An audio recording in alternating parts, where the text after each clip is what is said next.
गेल्या काही दिवसांपासून चांदोली परिसरात होत असलेल्या मुसळधार पावसामुळे येथील निसर्गाने रौद्र आणि विहंगम रूप धारण केलंय। या पावसामुळे चांदोली परिसरातील उखळूचा धबधबा, उदगीरचा धबधबा, गुढे पाचगणीचा धबधबा तसेच मंदूर आणि सोनवडे परिसरातील धबधबे आता पूर्ण वेगाने आणि दिमाखात कोसळू लागलेत।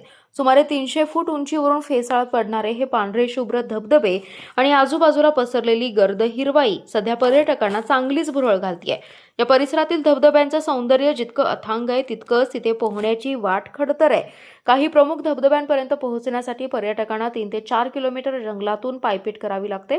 परिसरात पक्का रस्ता उपलब्ध नसल्याने तसेच पावसाळ्यात जंगलात मोठ्या प्रमाणावर होणारा जळूंचा त्रास आणि गर्द झाडीत भरकटण्याचा धोका यामुळे स्थानिक मार्गदर्शकाशिवाय इथे जाणं अत्यंत कठीण आणि धाडसाटच ठरतंय।